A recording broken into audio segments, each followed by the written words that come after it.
Last section for Unit 5, right triangle trig. For the most part, we've already been doing these. Using right triangle values to evaluate trig. Haven't officially done that. We've done this one. Function values for 30, 60, 90, and 45s. Co-functions. I have already talked about it. I haven't called it co-functions. And definitions of trig functions of any angle. Right triangle trig to solve applied problems. This right here is where I want you to spend most time. So using right triangles to evaluate trigonometric functions, we have already been doing this. Sine is y over radius. Cosine is x over radius. Tangent is y over x. Okay, we've also done this according to our opposite adjacent hypotenuse. But just to refresh your memory, hypotenuse is always the side across from your 90-degree angle. Opposite is the side across from your given angle, which would leave the adjacent side. Okay, and we've already talked about this as well. Sine, opposite over hypotenuse. Cosine is adjacent over hypotenuse. Tangent, opposite over adjacent. So, ka, toa. Sine, opposite hypotenuse. Cosine, adjacent hypotenuse. Tangent, opposite adjacent. All right, so given the right triangle, find the value of sine, cosine, and tangent of t. T is in this corner. Okay, so I can see across from the 90-degree angle is the 25. So this is your hypotenuse. Across from angle T, that's 7, so that's your opposite, which will leave 24 as your adjacent. Tangent is opposite over hypotenuse. Cosine is adjacent over hypotenuse. Tangent, opposite over adjacent. Well, if we can do sine, cosine, and tangent with side lengths, then we can do secant, cosecant, cotangent with those same side lengths. Cosecant, reciprocal of sine, so hypotenuse over opposite. Secant, reciprocal of cosine, hypotenuse over adjacent. Cotangent is the reciprocal of tangent, so adjacent over opposite. Okay, so find the values of all 6 trig functions for angle T in this triangle. There's angle T. So I'm going to start with the hypotenuse. It's always across from that 90-degree angle. Opposite across from your given angle, which would leave adjacent. So sine is opposite over hypotenuse, which would make cosecant hypotenuse over opposite. Cosine is adjacent over hypotenuse. So secant would be hypotenuse over adjacent. And then tangent's opposite over adjacent, which would make cotangent adjacent over opposite.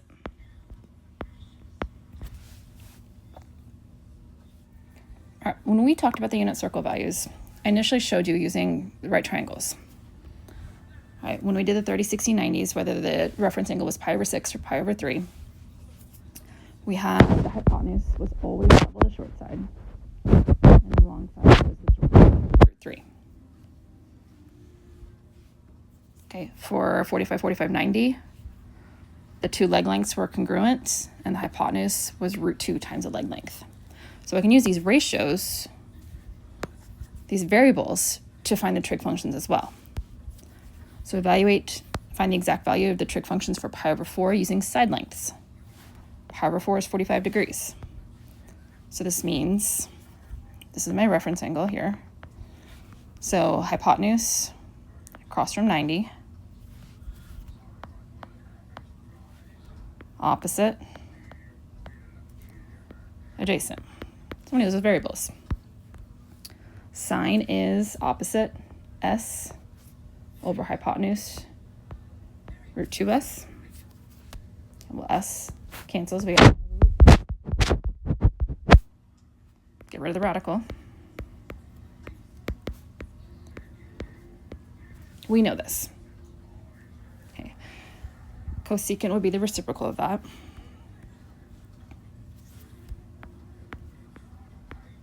Get rid of the radical.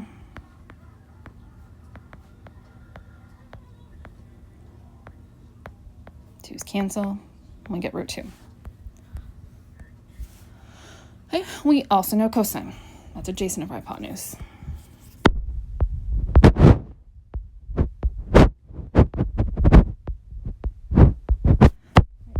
Be congruent. So I already know this is going to be root 2 over 2, which would make the reciprocal root 2.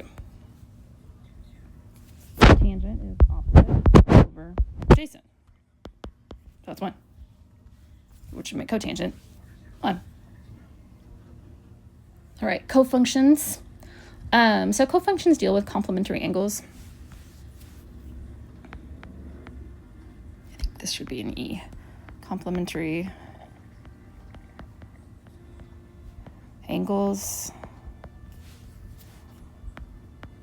Or angles that add to 90 degrees, or in radians, pi over 2. Okay, so sine pi over 3, that is root 3 over 2. Sine pi over 6 is 1/2. Cosine pi over 3 is 1/2. Cosine pi over 6 is root 3 over 2. Okay, so pi over 3 and pi over 6 are complementary. Okay, if I add them together, I'm going to get pi over 2. Okay, so I want you to look at sine pi over 3 and cosine pi over 6. They're the same. So opposite trig functions, complementary angles, should have the same value. Look at sine pi over 6 and cosine pi over 3. They're the same as well. Opposite trig functions, complementary angles, same value.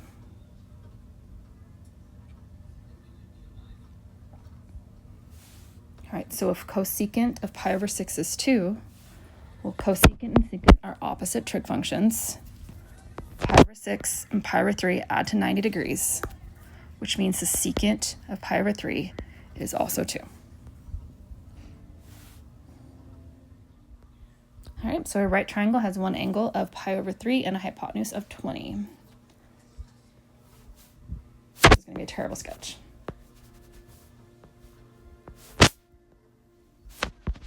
So we're going to call this pi over 3. Okay, well, the complementary angle for pi over 3 is pi over 6. Okay, so I found the unknown angles. All right, and the hypotenuse is 20. All right, this is a 30, 60, 90 triangle. The hypotenuse is double the short side. So if I want to go from hypotenuse back to short side, I'm going to divide by 2. So short side is 10. Well, then the long side, across from 60 degrees, your pi over 3, is short side times root 3. So 10 times root 3. Now I've solved all the sides. Okay, so find x, correct to 2 decimal places. Sketch is not to scale. Awesome. So I can see that x is part of this right here. Okay, and unfortunately the triangle that I immediately see that goes with it is not a right triangle. But if I look at big picture here,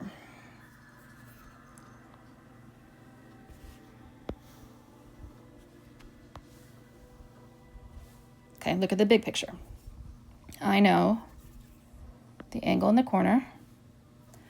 I know a side length.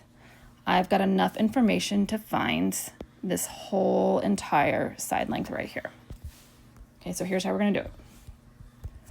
All right, we're going to start with our theta. Then we're going to figure out opposite, adjacent, hypotenuse. Okay, the angle measure, we're looking at the yellow triangle, 29 degrees. And then we fill out missing information. Do I have opposite? Do we have adjacent? Do we have hypotenuse? So I'm looking all the way across. That's an opposite. I have opposite is 118. Okay, adjacent. Well, that's the piece that I'm looking for. I want to give it a different variable from the x. We're going to call that whole purple piece. I'm going to call all of this y. And I don't have hypotenuse, so we're going to leave that empty. All right, I have opposite and adjacent. We have tangent. Tangent theta equals opposite over adjacent. Theta is 29 degrees. Opposite's 118.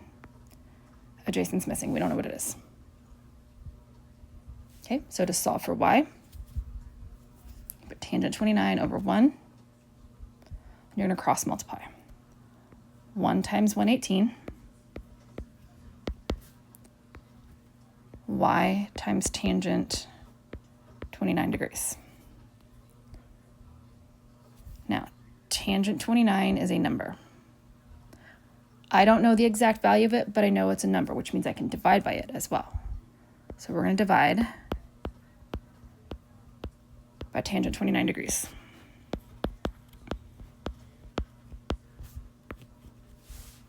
Okay, so I've got 118 over tangent 29 degrees.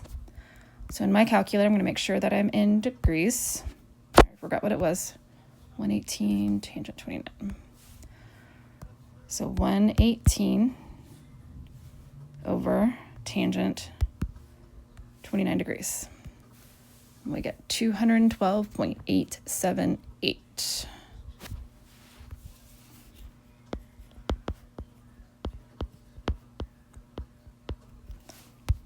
So that gives me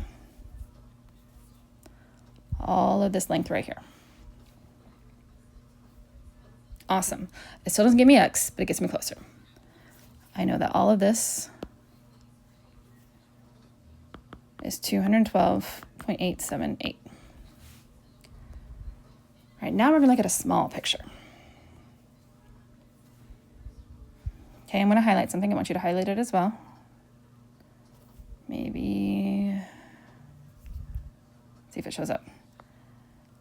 Now we're going to look at this triangle. Okay, just the green triangle. So we're just looking at this guy. All right, well, I have an angle. I have a side length. I can find any missing side from that. And I happen to want to find this piece down here, which is now completely covered up by like everything. I want this piece. All right, I'm going to give it a variable. We're going to call it z. We're going to do the same process over again. Theta, opposite, adjacent, hypotenuse. So now we're talking green triangle here. My theta is 69 degrees. Opposite, still 118. Adjacent, that's the side I need, z. Hypotenuse is missing. We've got another tangent.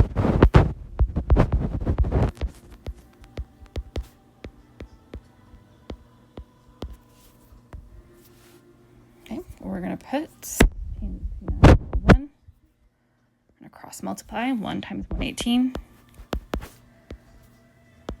Z times tangent 69 degrees. Okay, just like in the previous example, tangent 69 degrees is a number.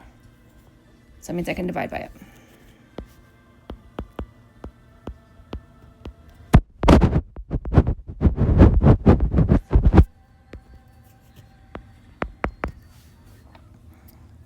All right, so in my calculator, 118 over tangent 69.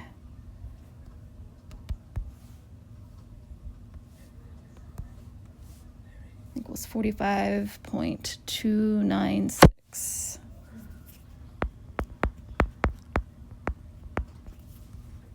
Okay, so I know this piece. Okay, what can I do to find x though? X is here.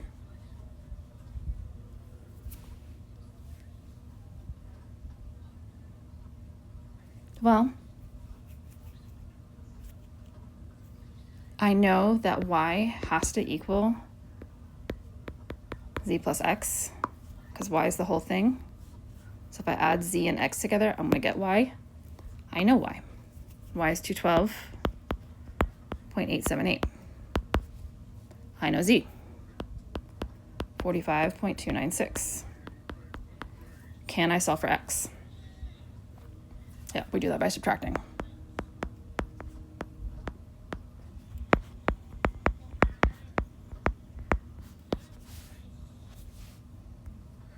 Let's see.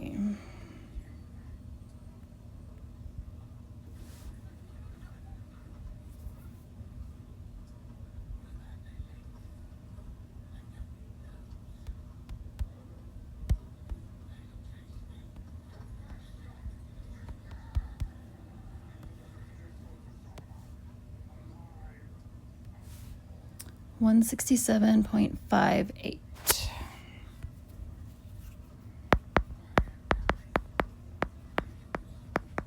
Let me check something real quick.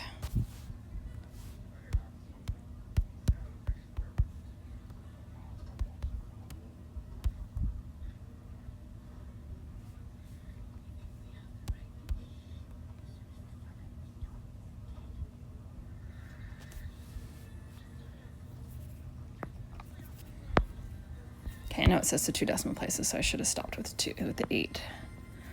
So there we go. I found the whole length, and I found this piece, and then subtracted.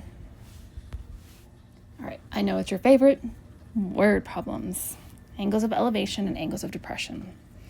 So an angle of elevation starts when you're at a bottom, and you're looking up at something. So it's created by a horizontal line and what's called a line of sight. All right, that line of sight is a hypotenuse length. Okay, angle of depression, just like it sounds, you're up top somewhere and you're looking down at something.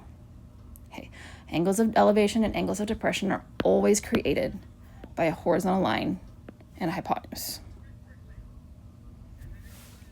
Okay, how long of a ladder is needed to reach a windowsill 50 feet above ground if the ladder rests against the building, making an angle of 5 pi over 12 with the ground? All right, so I know I've got a wall. I know I have a ladder that's leaning up against it. It tells me my angle here is 5 pi over 12.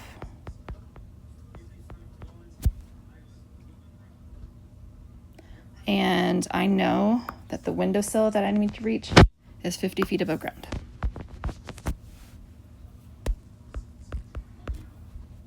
It's asking for the length of the ladder. Well, what piece is the ladder? Well, that's that piece.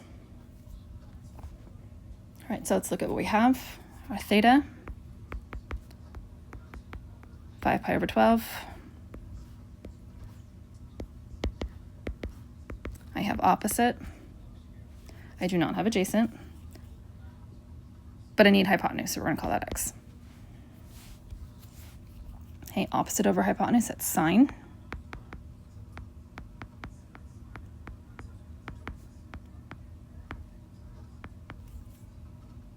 Okay, I'm going to put this over 1. We're going to cross multiply.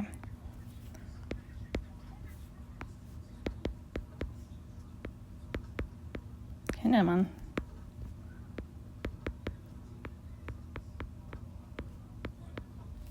Okay, just like our previous examples, this is a number we can divide by it.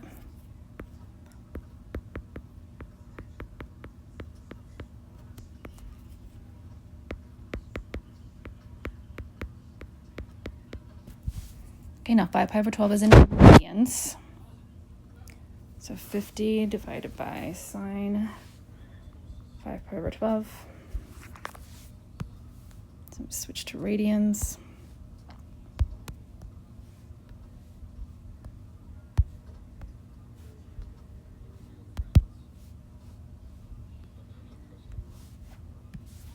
So that ladder is 51.764.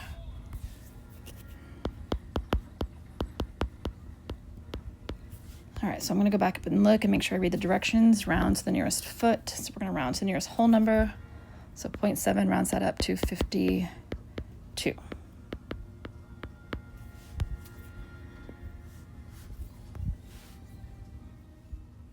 All right, from a 200-foot tall building, an angle of depression to sight the end of a block.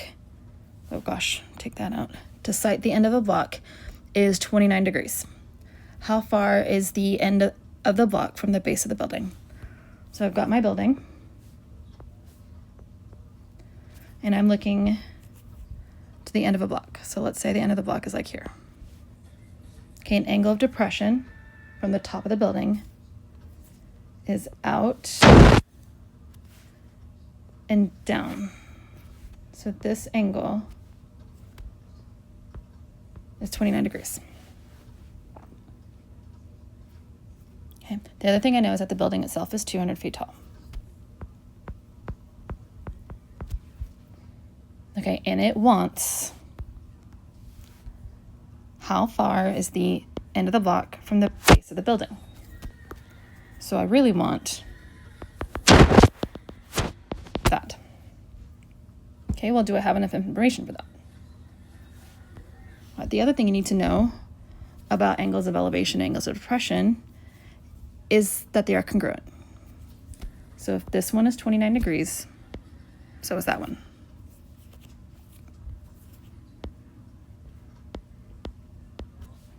Okay, now I have a lovely little right triangle here.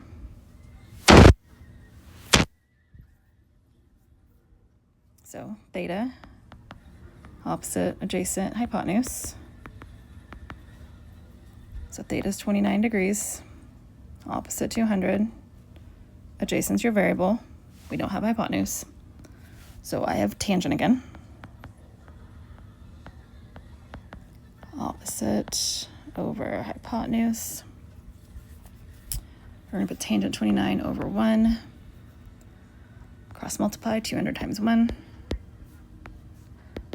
X times tangent 29. We're going to divide by tangent 29.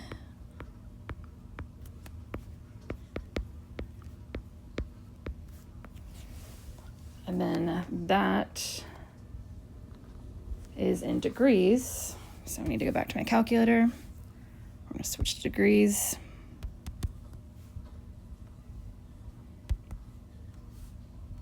So 360.80, so 810. I forgot what it was. 360.810.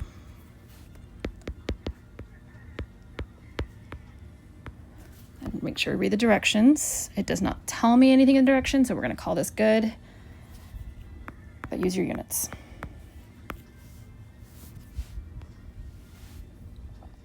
Okay, last one. Cell phone tower. And this one I had to kind of draw out as I worked through it. Cell phone tower is located 325 feet from a building. I can draw that. I'm not real good at drawing cell phone towers, so we're going to imagine. I don't even think that's what a cell phone tower looks like. But here's our building. I know that the distance between them, 325 feet. So that's something I can get started on. From a window in the building, it does not tell you that that window is the top. So it's just a window in the building. So that could be anywhere. There's my window. A person determines that the angle of elevation to the top of the tower, so an angle of elevation is out and up.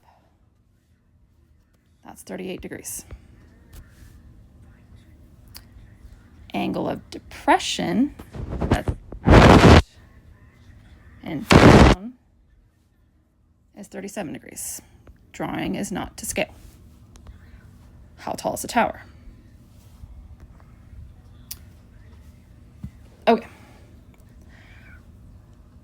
I don't have enough information to do the tower in one piece. I have to do it in two. So I'm going to start with the angle of elevation. So this piece here. All right.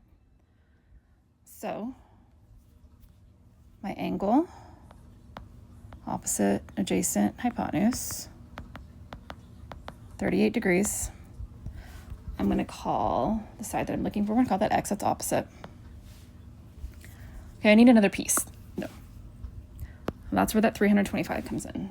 That's our horizontal length. That's our adjacent. Missing the hypotenuse. All right, so we've got tangent.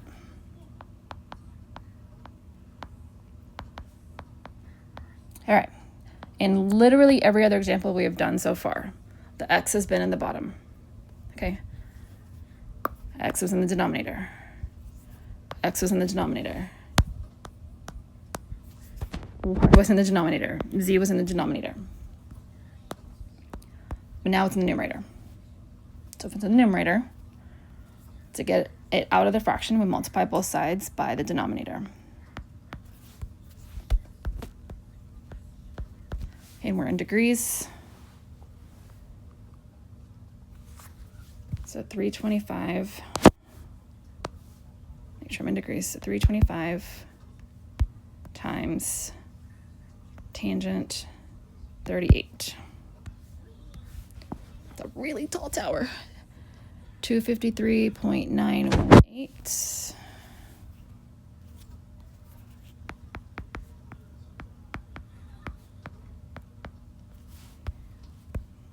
All right, so now we do the other piece.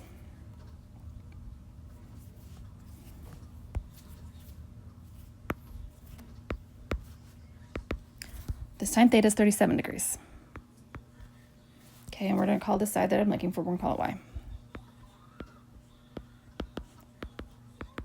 Opposite y, adjacent still that 325. I still have tangent.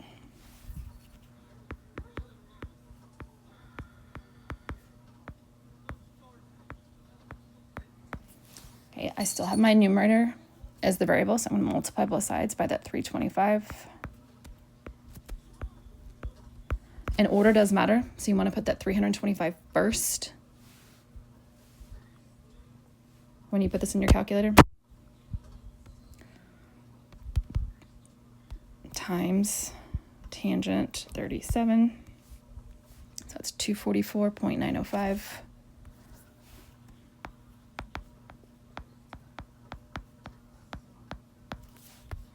All right, I've got x and y. The total height of the building, of the cell phone tower, is x and y together.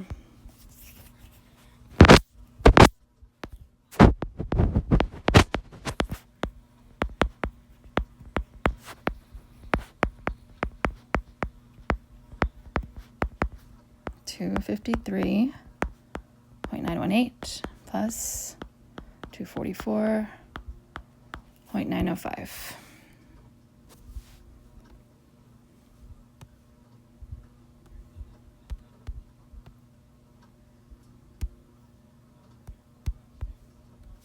$498.823.